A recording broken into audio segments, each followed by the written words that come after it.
안녕하십니까. 나라사랑TV의 최환열 대표입니다.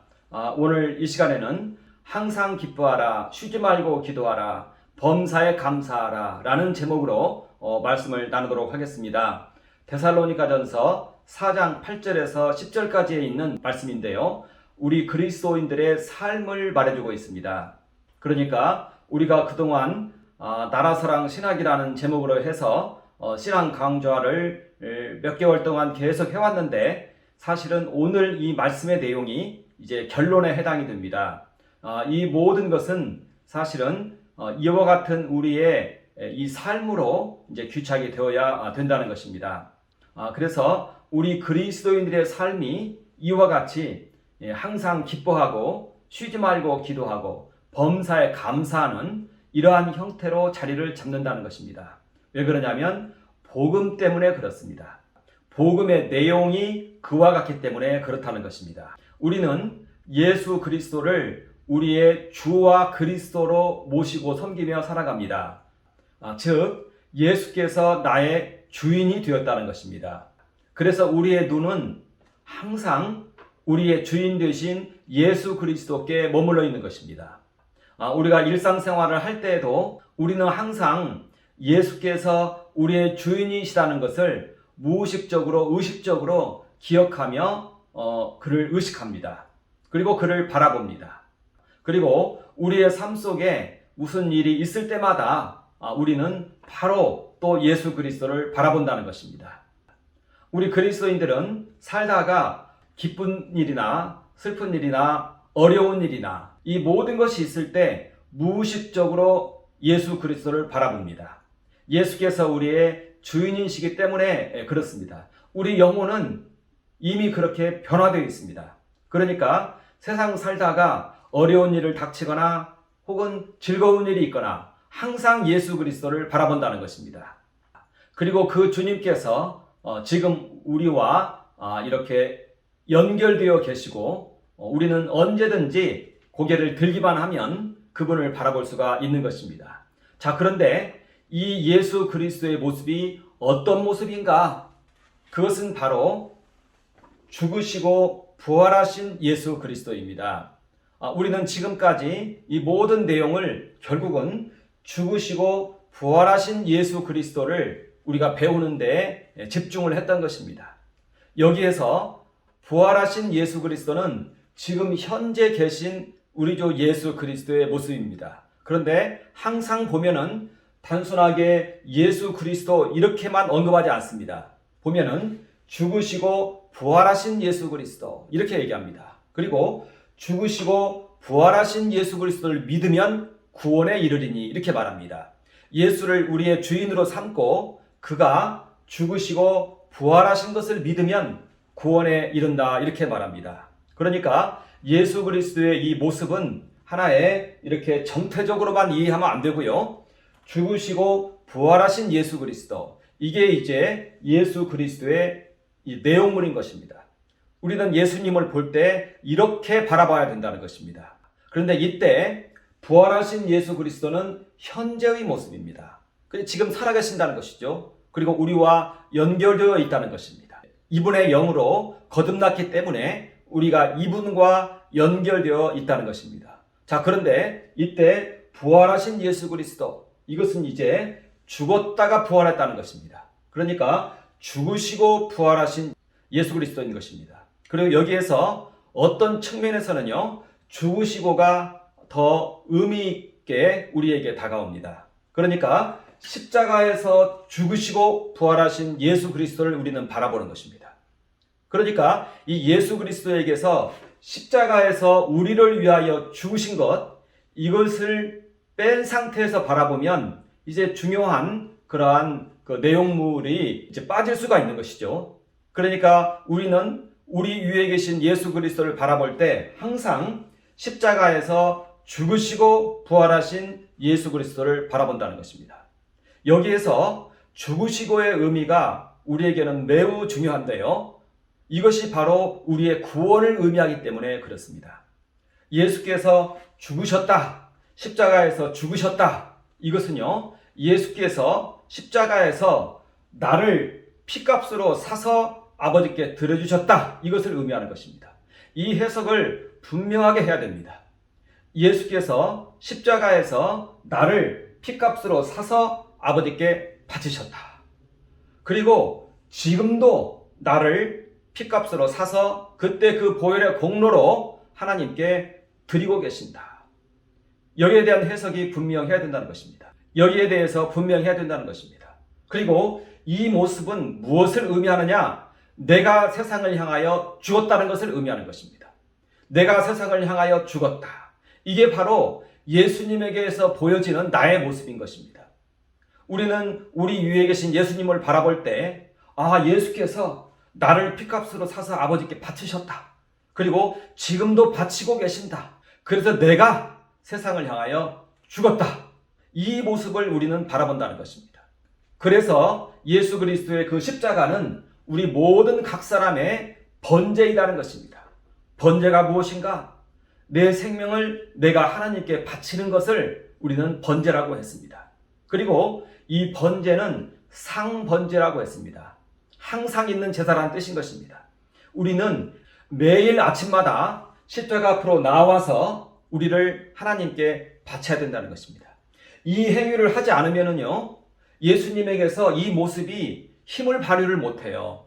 그러나 아침마다 십자가 앞으로 나와서 내 생명을 하나님께 바치면 그날 하루 가운데에서 예수님의 나에 대한 모습은 무엇이냐?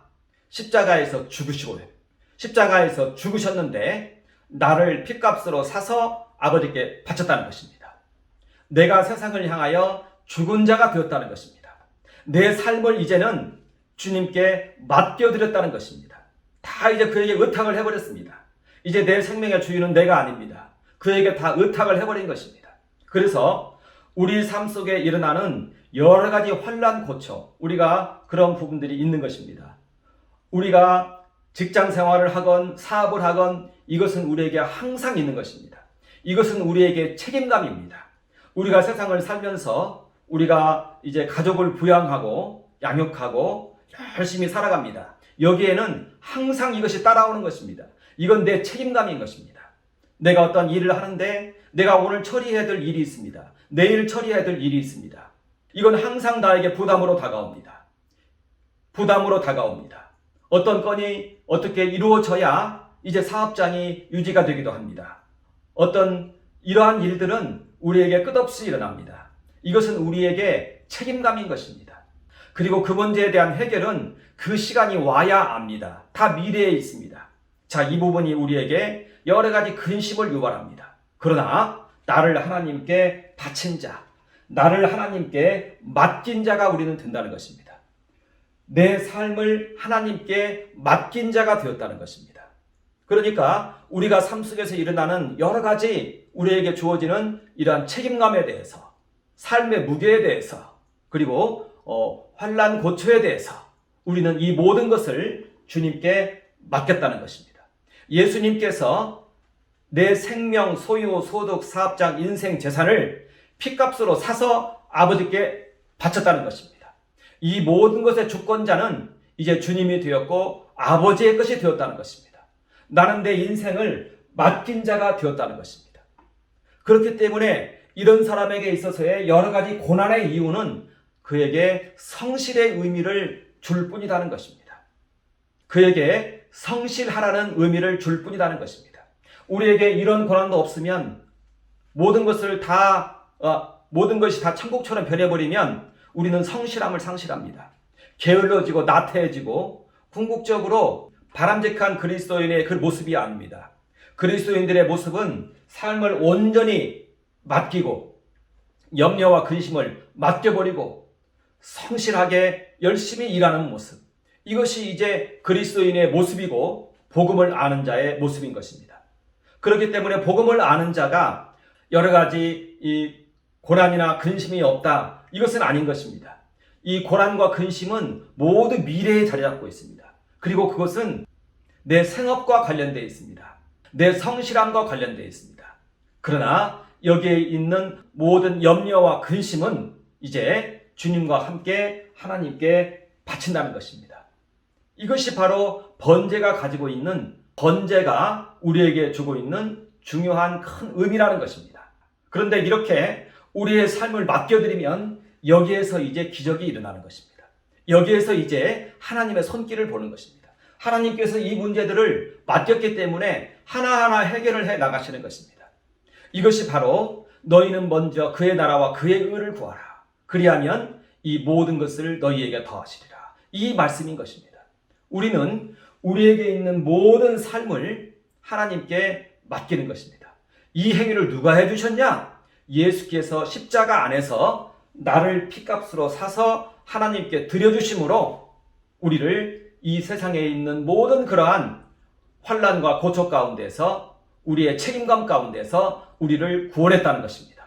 이것이 이제 우리 위에 계시는 우리 주님의 모습인 것입니다. 죽으시고 부활하신 예수 그리스도, 그 중에서도 십자가에 못 박혀 죽으신 피값으로 나를 사서 아버지께 드리신 그 주님의 모습이라는 것입니다. 그래서 이 주님을 바라보면 기쁨이 있는 것입니다.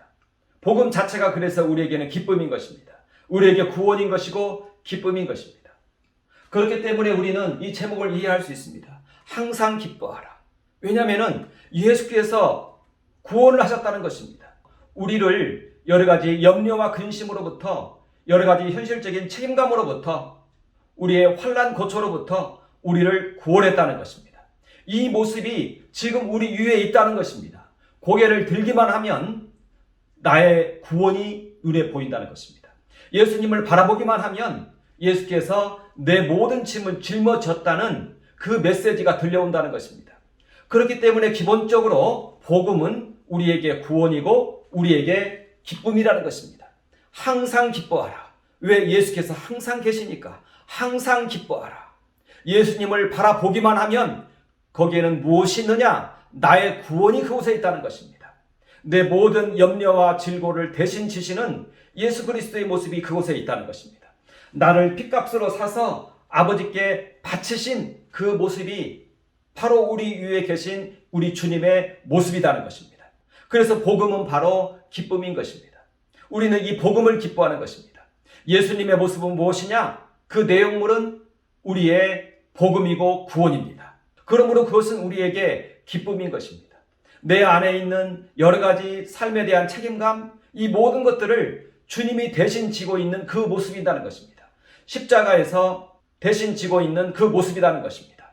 어떻게 대신 지느냐? 나를 핏값으로 사서 아버지께 드려주시는 그 모습이라는 것입니다. 그러나 우리가 세상 살아갈 때 보면 현실적인 문제가 있으면 이거 복음이 분명히 기쁨이긴 한데 그래서 내 깊은 근제에는 기쁨이 있는 것입니다. 자, 그런데 현실적으로는 이제 그렇지 않은 것들이 많이 나타납니다. 그때는 쉬지 말고 기도하는 것입니다. 우리에게는 우리의 현실적인 문제뿐만 아니라 나라 사랑 관련한 문제, 이 모든 것과 관련해서 복음의 능력이 필요한 것입니다. 우리가 기쁨을 가지고 있으면 그 복음의 능력이 역사합니다. 자, 그런데 기도를 해야 된다는 것입니다. 내 이 기쁨을 막는 요소가 있을 때 우리는 쉬지 말고 기도한다는 것입니다. 쉬지 말고 기도하는 것입니다. 여러 가지 근심이 들어오거나 또 나라 사랑 문제와 관련하여서도 여러 가지 우리가 해결해야 될 숙제가 있을 때 우리는 쉬지 말고 기도하는 것입니다.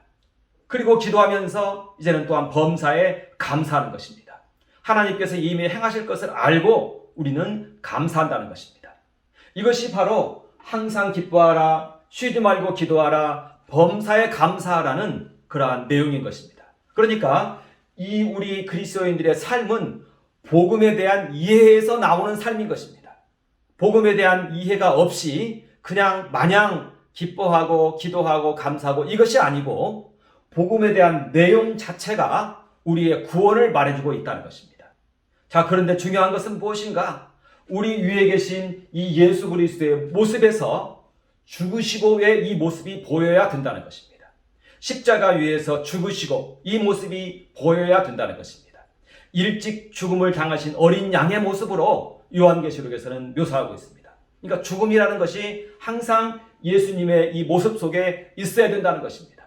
여기에서 죽음은 무엇인가? 십자가 위에서 나를 핏값으로 사서 아버지께 드려주시는 그 모습이라는 것입니다. 그렇기 때문에 십자가 제사를 매일매일 드리는 자는 이 고백이 살아있는 것이고요. 십자가 제사를 매일매일 드리지 않는 자는 이게 약해져 있습니다. 희미해 있습니다.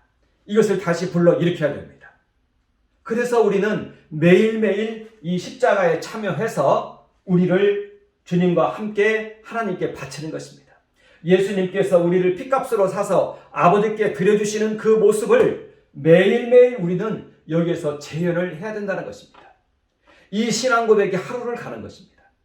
예수님께서 이와 같은 행위를 하셨는데 단번에 영원한 제사라고 하여서 우리는 그것을 한 번 기도하고 마쳐버리면 이제는 그것이 사실임에도 불구하고 우리의 삶 속에서 힘있게 역사하지 못합니다. 매일매일 이 사건을 재현을 시킬 때 십자가에서 죽으신 예수 그리스도, 십자가에서 나를 핏값으로 사서 아버지께 드려주신 예수 그리스도, 이 모습이 하루 동안 살아있다는 것입니다. 우리는 예수 그리스도의 가상 7원의 기도를 우리는 공부했습니다. 그 중에 첫 번째 기도가 아버지여 저들의 죄를 용서하여 주옵소서, 이 기도였습니다. 우리는 매일매일 이 십자가에 주님과 함께 참여해서 이 기도를 우리 주님과 함께 해야 됩니다. 주님께서 기도하십니다. 아버지여 저들의 죄를 용서하여 주옵소서 하면서 십자가 위에서 기도했습니다. 그리고 자기의 목숨을 하나님께 바친 것입니다. 우리를 핏값으로 사서 우리를 품에 품으시고 자신의 생명을 하나님께 바침을 통해서 우리 생명이, 내 소유가, 내 사업장이, 내 인생, 재산, 인생 계획이 하나님께 산제사의 제물로 드려지게 해 주었다는 것입니다. 그래서 예수님은 진짜로 자기 생명을 바쳐야 됩니다. 그게 뭡니까? 나의 하나님 어찌하여 나를 버리셨나이까 하면서 음부에까지 내려갔습니다. 이게 죽으시는 주님의 모습입니다. 이렇게 실제 죽음을 당함을 통해서 나를 핏값으로 사서 아버지께 드려주신 것입니다. 그리고 또 죽으셨을 때 옆에 있던 군병이 그 옆구리를 창으로 찌릅니다. 그 창이 주님의 심장을 찔렀습니다. 온몸에 피와 물을 다 쏟으셨습니다. 성경에 보면 피와 물을 쏟았다고 나와 있습니다. 피가 다 나온 다음에 그 다음에 물이 나오는 것입니다. 온몸에 피와 물을 다 쏟으신 주님이십니다.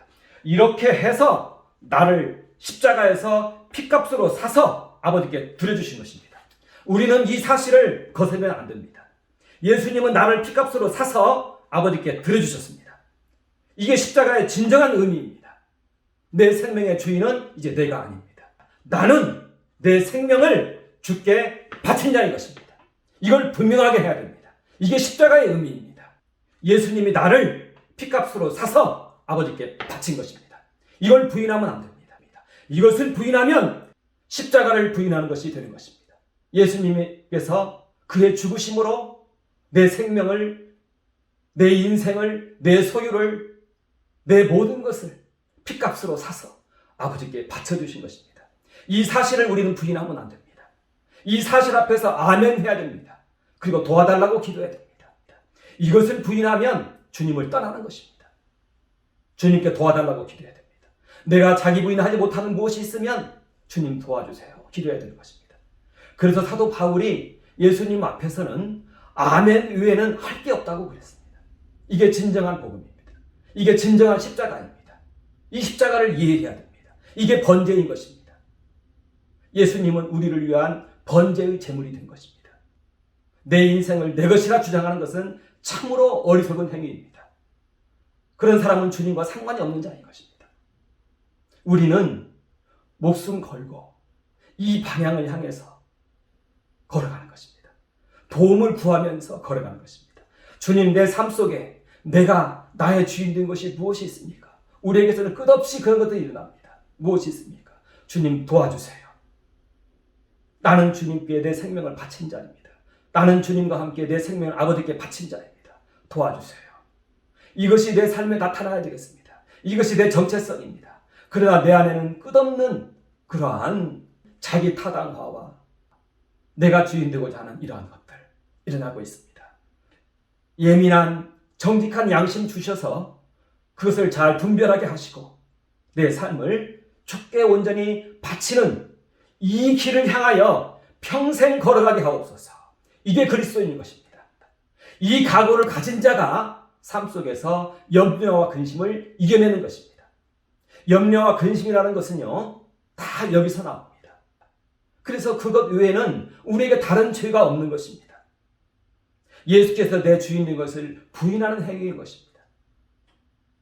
우리는 이 일에 있어서 주님께 구하고, 그리고 끝없이 십자가 위에서 나를 피값으로 사서 아버지께 바치시는 이 주님 모습 바라보면서 우리는 평생토록 걸어가는 것입니다. 이것이 바로 십자가의 길입니다. 이것이 우리가 평생토록 걸어야 할 그 길이라는 것입니다. 우리 그리스도인에게 길은 이거 하나 외에 없습니다.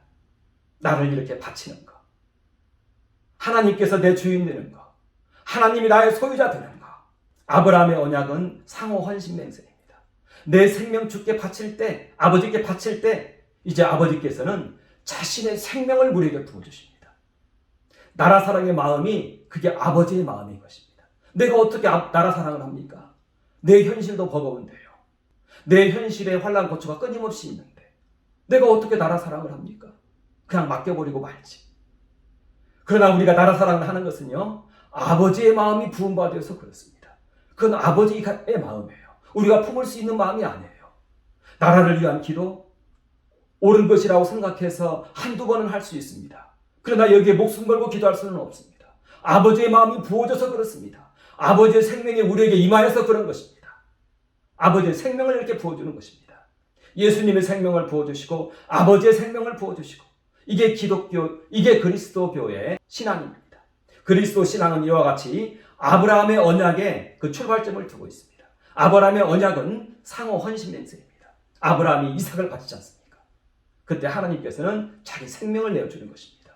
그리고 그 아버지의 생명으로, 그 마음으로 제사장 나라가 되는 것입니다. 열방을 위한 지도자가 된다는 것입니다. 열방의 아비가 된다는 것입니다.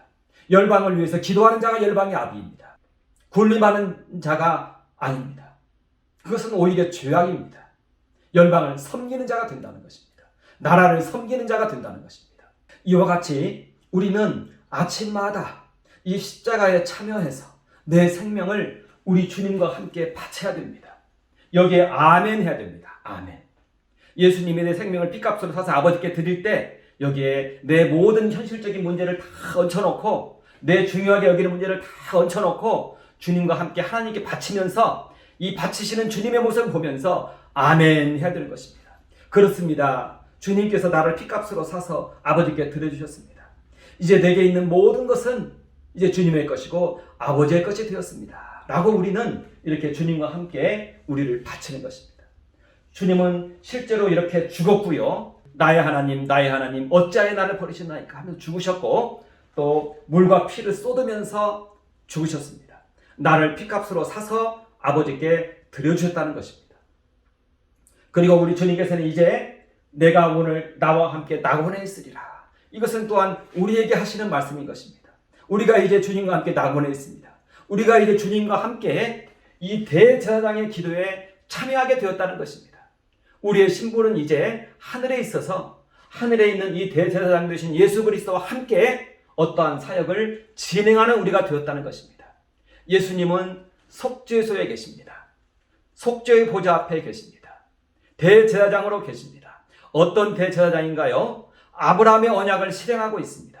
열방의 아비가 되어서 열방을 위한 중보기도자가 되어 있습니다.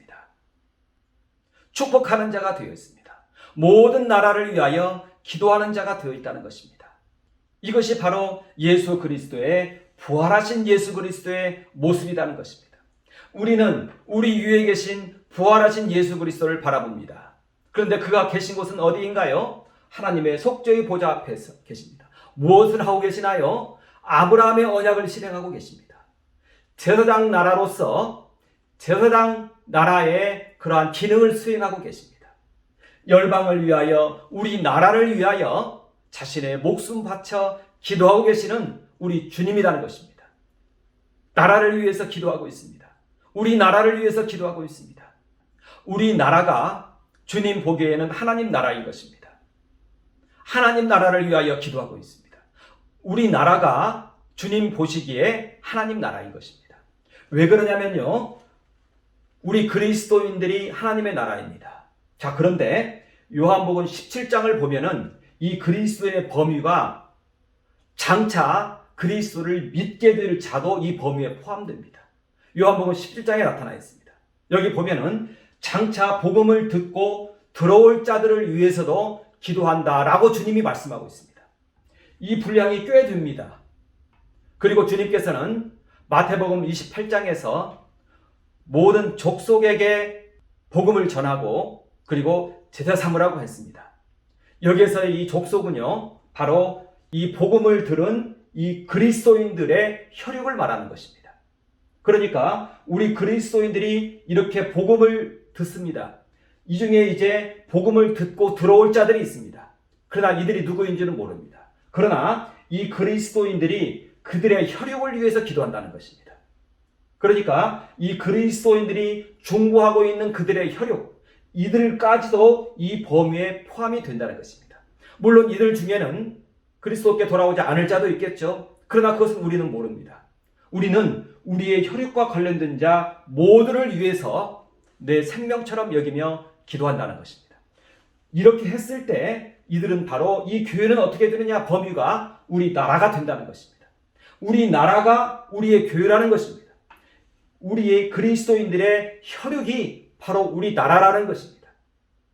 우리 그리스도인들이 이 혈육을 위해서 기도한다는 것은 양심의 행위입니다. 사도 바울이 그럽니다. 신족을 위하여 그리스도인들이 기도하지 않는 것은 악한 자니라고 했습니다. 그 양심이 살아있지 않은 자예요. 그리스도인은 그렇지가 않아요. 그리스도인들은 양심이 살아나요. 그래서 혈육을 위해서 기도하는 것입니다. 양심의 행위라는 것입니다. 혈육은 무엇입니까? 친족과 우리 교회입니다. 교회. 그리고 우리 나라인 것입니다. 우리 모든 그리스도인들의 혈육들인 것입니다. 공동체인 것입니다. 그래서 우리 나라가 바로 하나님의 나라인 것입니다. 그리고 넓은 의미의 교회인 것입니다. 다음에 우리나라에서 믿지 않는 자들은 새하늘과 새 땅이 펼쳐졌을 때 다 쫓겨날 것입니다. 성경은 오히려 이렇게 해석을 합니다. 자, 그래서 여기 보면은 내가 오늘 나와 함께 낙원에 있으리라. 이것은 바로 대제사장 되신 예수 그리스도에 함께 참여하는 것을 의미합니다. 참여해서 어떻게 기도합니까? 부모를 위하여 기도하듯이 여자여 아들입니다. 예수께서 어머니를 향해서 이렇게 얘기합니다. 그런데 이 어머니는 하나의 상징입니다. 옆에 여인들도 있었고 제자들도 있었고 예수님을 따라온 많은 무리들이 있었습니다. 예수 그리스도의 신부된 그 모든 자들을 포함하는 그 대표성을 가진 그러한 용어인 것입니다. 여기서의 부모는 그래서 나라까지 확장이 되어집니다. 이스라엘 세계에서 부모 공경은 이스라엘 백성들에게 그들의 아비가 누구냐 물으면 우리 아비는 아브라함입니다. 이렇게 다 말합니다. 한 혈육이라 이 뜻인 것입니다. 이건 바로 나라를 의미하는 것입니다. 우리는 이와 같이 이제는 이 나라를 위해서 우리는 이렇게 기도한다는 것입니다. 이것이 바로 부활하신 예수 그리스도의 모습이라는 것입니다. 지금 우리가 고개를 들고 예수님 바라보면 예수님은 어떤 분이냐? 우리 나라 사랑을 위해서, 우리 그리스도인들이 속한 나라를 위해서, 대한민국을 위해서 목숨 바쳐 눈물로 기도하고 계시는 그 모습이라는 것입니다. 이게 우리 주님의 모습이라는 것입니다. 대제사장 되신 주님, 완전하신 하나님의 아들이 우리의 대제사장이 된 것입니다. 우리의 인간 중에 한 어떤 존재가 대제사장이 되었다면 그 대제사장의 직무로서 우리 나라를 위해서, 우리 그리스도인들 모두를 대표하는 그 나라를 위해서 목숨 바쳐 눈물로 기도 안 할 겁니다. 왜냐하면 그 능력이 안 돼요. 그러나 하나님의 아들은 그 대제사장의 직무에 아주 충실한 완전한 대제사장이십니다. 그래서 그는 우리 나라를 위해서, 우리 그리스도인들이 속한, 그들의 혈육이 속한 그들의 나라를 위해서 이와 같이 목숨 바쳐 눈물로 기도한다는 것입니다. 아브라함의 언약을 보면은 아브라함은 축복하는 자였습니다. 열방을 축복하는 자였습니다. 모든 나라를 축복하는 자였습니다. 이와 같이 우리 그리스도인들이 속한 그 나라를 위해서 축복하며 기도하는 자가 되었다는 것입니다. 예수님은 아브라함의 언약을 완전하게 성취하신 분입니다. 예수님은 하늘에서 우리 그리스도인들이 속한 그 나라를 위해서 목숨 바쳐 눈물로 기도하고 계시는 것입니다. 그리고 우리는 이 주님의 모습을 바라보는 것이고 이 주님과 매일 함께 참여하는 것이고 그리고 이 주님의 모습이 바로 나의 모습이라는 것입니다. 왜냐하면 나는 늘 여기에 참여해서 기도하기 때문에 그렇습니다. 예수님의 모습은 나의 모습인 것입니다. 내가 그의 분신인 것입니다. 나는 아침마다 주님과 함께 이 기도를 하고 있는데요. 주님과 함께 이 기도를 하고 있는데요. 예수님하고 함께 늘 나라 사랑의 기도를 하고 있는데요. 그러면 이 예수님의 모습이 나의 모습이지 않습니까? 이건 바로 나의 모습인 것입니다. 하늘에서 우리의 생명 사서 아버지께 바치고 모든 염려와 근심을 이렇게 떨쳐내고 나라를 위해서 기도하는 이 주님의 모습, 이 모습이 바로 나의 모습이라는 것입니다. 우리는 이 모습을 기뻐하는 것입니다. 항상 기뻐하는 것입니다. 우리의 정체성이 이렇게 변했으니 얼마나 행복합니까? 우리가 나라 사랑의 사람이 되었고 평생토록 이와 같이 산다는 생각하면 기쁘지 않을 수가 없습니다. 항상 기뻐해야 되는 것입니다. 이게 우리의 정체성이기 때문에 그렇습니다. 그러나 우리에게 여러 가지 어려운 일이 닥칩니다.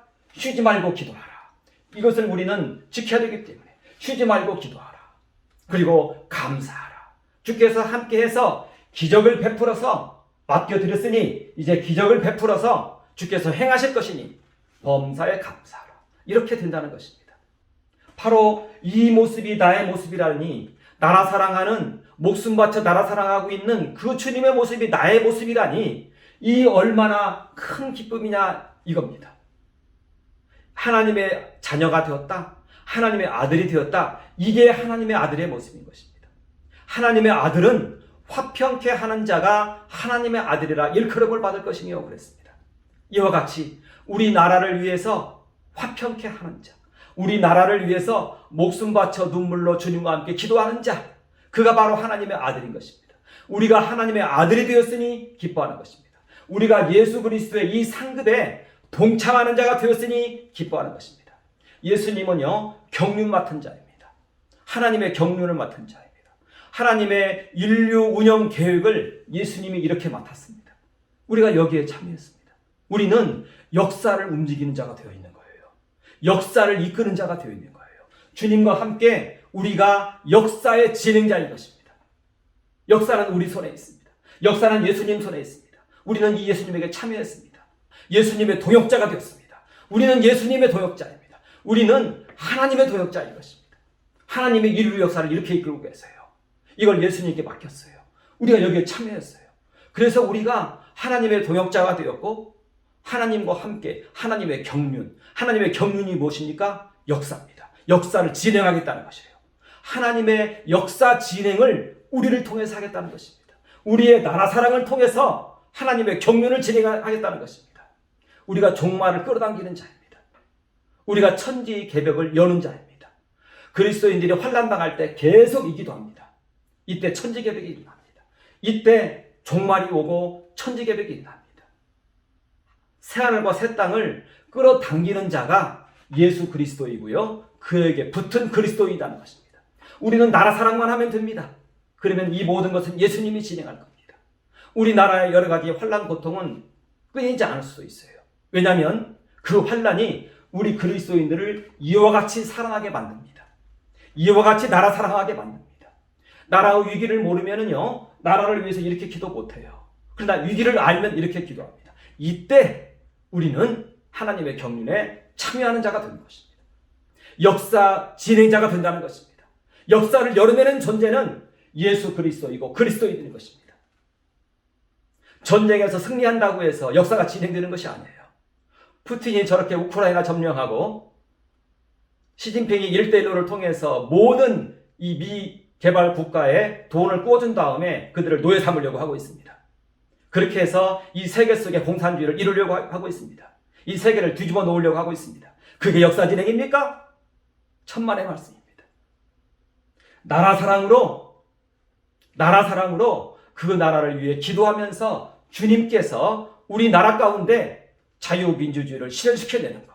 이게 역사 진행인 것입니다. 이게 역사의 의미인 것입니다. 큰 업적? 천만의 말씀입니다. 부자 되는 것? 천만의 말씀입니다. 대한민국을 뒤집어서 사회주의로 만드는 것? 그게 역사 진행입니까? 천만의 말씀입니다. 가소롭습니다. 그게 인간입니까? 벌레보다 못한 인간이지 않습니까? 우리는 그런 사람 신경 쓸 필요도 없습니다. 우리는 오직 여기에 집중한다는 것입니다. 나라를 위한 기도에 집중한다는 것입니다. 나라를 위한 기도에는요, 모든 이웃사랑의 이 핵심과 이웃사랑의 끝이 바로 나라사랑인 것입니다. 나라사랑 안에는 모든 이웃사랑이 다 들어있습니다. 모든 성령의 열매가 다 들어있습니다. 그래서 나라사랑하는 사람은요, 진정으로 나라사랑하는 사람은 성령의 열매가 삶 속에 나타납니다. 왜냐하면 사심이 없기 때문에 그렇습니다. 성령의 열매는요, 사심이 있으면 그건 성령의 열매가 아닙니다. 그러나 사심이 없으면 그의 삶 모든 것이 다 성령의 열매인 것입니다. 이렇게 해석하면 됩니다. 그래서 신앙의 핵심은 자기 부인인 것입니다. 이 사욕을 제거하는 것입니다. 공평을 찾는 것입니다. 이것이 여기에서부터 성령의 열매가 시작되는 것입니다. 이것이 사랑인 것입니다.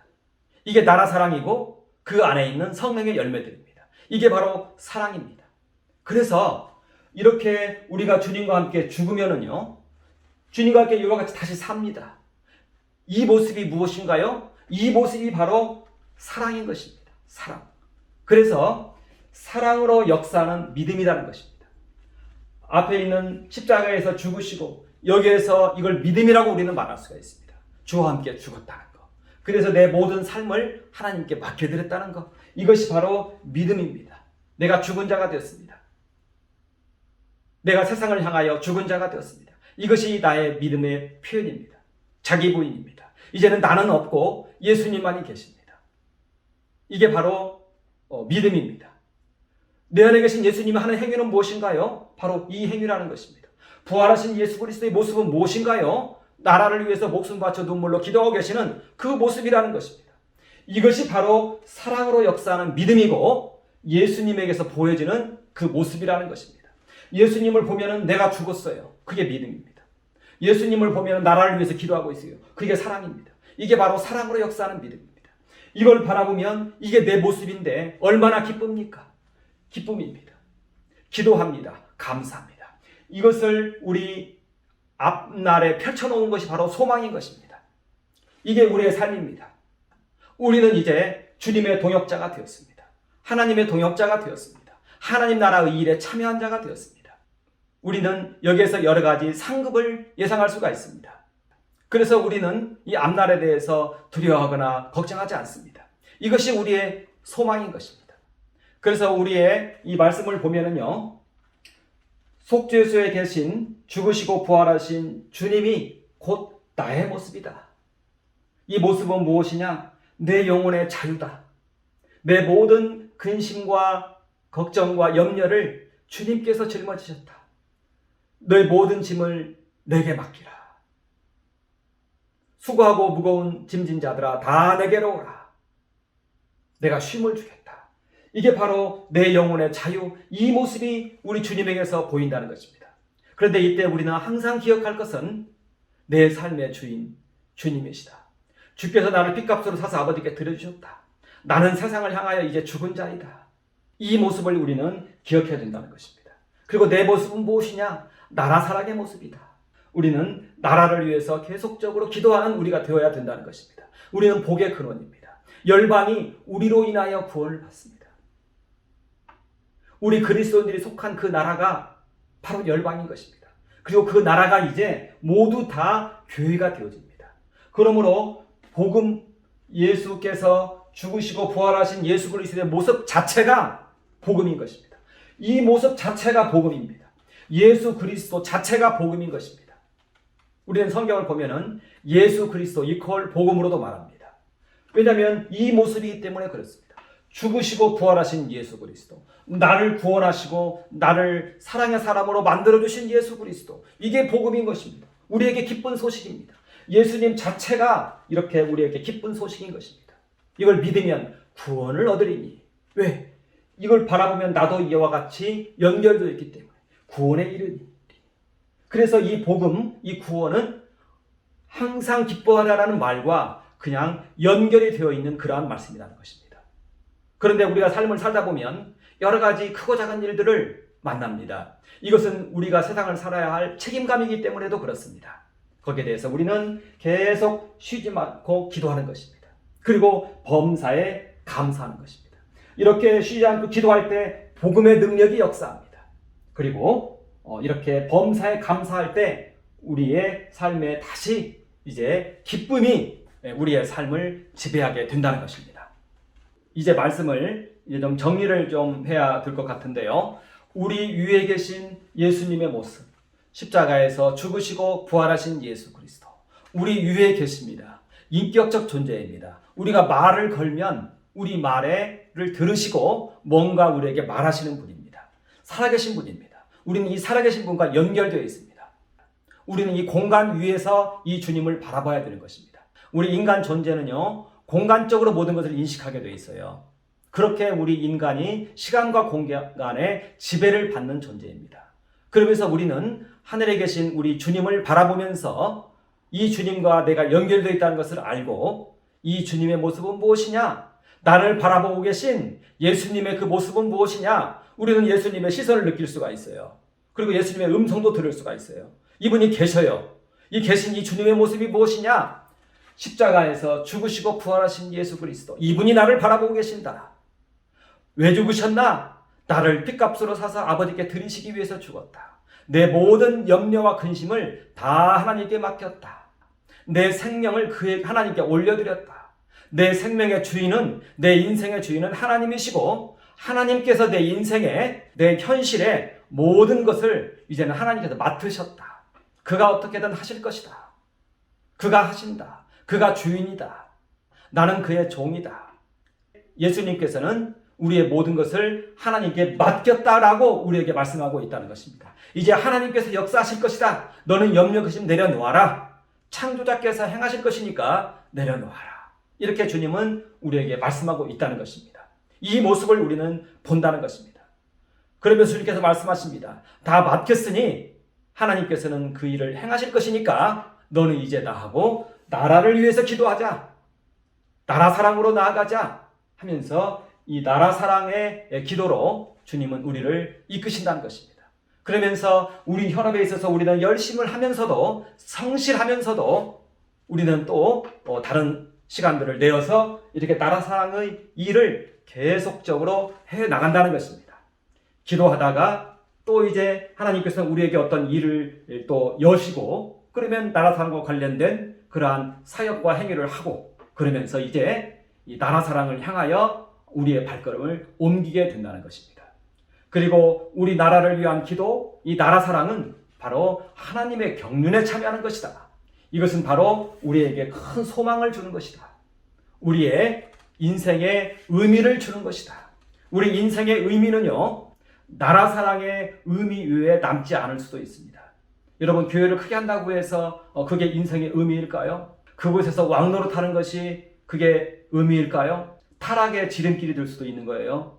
야고보 기자는 말합니다. 너희는 만일 선생 되지 말라고 얘기하고 있어요. 이렇게 순수하게 나라 사랑으로 인해서 이 헌신 속에서 교회가 나타나고 교회가 부흥하고 하는 것은 참 좋은 것 같아요. 그러나 나라 사랑이 없는 그런 상태에서의 교회 부흥이 바람직합니까? 나라에서 그 교회를 향하여 압력을 넣을 때 가진 것이 많아서 이 대형교회 목사님들 말 한마디 못하고 그것이 옳은가요? 거기에 상급이 있나요? 교회가 커졌다고 해서 거기에 상급이 있나요? 그렇지 않습니다. 상급은 이 나라 사랑에 있는 것입니다. 나라 사랑을 위해서 얼마나 나를 하나님께 바치느냐, 거기에 있다는 것입니다. 나를 얼마나 바치느냐, 거기에 있다는 것입니다. 여기에서 용기도 나는 것입니다. 가진 것이 많으면 용기를 낼 수가 없어요. 내게 속한 모든 그리스도인들 앞에서 거짓말을 해야 된다는 것입니다. 나라가 위태한데 위태하지 않다고 말하고 그게 거짓말인 것입니다. 양심을 저버리는 행위인 것입니다. 얼마나 위험합니까? 얼마나 이 큰 교회 목회자가 위험한 데 처해 있습니까? 개척교회라고 해가지고 힘들어할 필요 하나도 없습니다. 저는 오히려 개척교회 목사님들 중에 순전한 모습을 많이 봅니다. 그러나 이 교회가 좀 커지고 그러면요, 가진 것이 생기면 이제는 거짓말을 하게 된다는 거예요. 그럼 어떻게 됩니까? 자신으로 인해서 1000명, 2000명, 10,000명 5만 명, 10만 명이 깨어나질 못한다는 거예요. 그들도 같이 거짓 속에 있게 된다는 거예요. 얼마나 위험합니까? 나중에 하나님의 심판대에 앞에서 내가 주님 앞에서 내가 주님을 위하여 세상에 살 동안 선지자 노릇을 하였나이다 이렇게 말합니다. 예수님은 나는 너를 도무지 모르겠다. 무엇이 선지자냐? 이렇게 얘기한다는 것입니다. 얼마나 안타까운 일입니까? 저는 우리 교회에 펼쳐진 이 현실이 가장 안타까웠습니다. 그러나 이 문제는 손댈 수도 없어서 그냥 침묵하고 손댈 수도 없어서 그냥 바라만 보고 있는 것입니다. 왜냐하면 교회에는 권위가 있는 것이고 나름대로 다 헌신한 사람들 아닙니까? 이렇게 대형교회가 되어지고 하는 데까지 얼마나 큰 헌신이 있었는지 저는 그것을 알거든요. 저는 그것이 얼마나 고귀한 것인지를 알거든요. 그렇기 때문에 이런 기존 교회에 대해서 비판하는 것은 맞지 않습니다. 그러나 실상을 보면은 그건 과거는 과거고 이제 앞으로를 놓고 보았을 때 앞으로 더더욱 이제 많은 혼란이 일어날 겁니다. 그러면 정사와 권세가 이 가진 자들을 이제 누리기 시작합니다. 이때 대형교회, 중형교회의 목회자들은 가진 자가 되어 있다는 것입니다. 이때 그것을 다 포기할 수 없으면은요, 영혼이 날아간다는 것입니다. 나라 사랑이 모든 것의 하나의 기준이 된다는 것입니다. 왜냐하면 나라 사랑은 양심의 행위이기 때문에 그렇습니다. 교회에 갇혀있는 신앙, 그것은 바리새적인 신앙입니다. 영지주의적인 신앙입니다. 여기서 기독교 신앙에서 말하는 사랑은, 십계명에서 말하는 사랑은 그리스도인들 끼리끼리 모이는 사랑이 아닙니다. 그것은 그 사람의 영역입니다. 영역. 그 사람의 축복이죠. 그 사람의 명예죠. 그것이 이웃사랑이 아니라는 것입니다. 진정한 이웃사랑은 나라 사랑으로 연결되어 있다는 것입니다. 나라 사랑으로부터 출발해서 그와 같이 나온다는 것입니다. 이걸 잘 분별해 봐야 된다는 것입니다. 내가 나를 잘 분별해야 돼요. 내 안에 있는 사랑은 어떤 사랑인가? 분별해 봐야 된다는 것입니다. 나라 사랑에 기반하지 않은 사랑은 매우 위험하다는 것입니다. 우리는 그것을 잘 알고 우리 자신을 잘 분별하는 우리가 되도록 해야 되겠습니다. 그리고 이 모든 것의 결론으로서 우리 그리스도인들의 삶은 우리를 이와 같이 만들어 주셨으니 우리는 기뻐하고 쉬지 말고 기도하고 범사에 감사하는 우리 모든 그리스도인들이 되기를 주님의 이름으로 축복합니다. 잠깐 한번 기도하겠습니다. 하나님 우리 아버지 경배합니다. 찬양합니다. 예수님의 모습, 하나님께서 우리에게 예수님을 보내어 주셨는데 죽으시고 부활하신 예수님의 그 모습이 우리에게 복음이고 우리에게 구원이고 우리에게 기쁨입니다. 우리가 주님 바라보면서 항상 기뻐하게 하여 주시옵소서. 쉬지 말고 기도하게 하여 주시옵소서. 범사에 감사하게 하여 주시옵소서. 그리하여 우리의 삶 속에 크고 작은 기적들이 끊임없이 일어나게 하여 주시옵소서. 우리의 현실적인 삶과 나라 사랑 가운데 하나님의 기적이 날마다 있게 하여 주시옵소서. 감사합니다. 예수님 이름으로 선포하며 기도합니다. 아멘.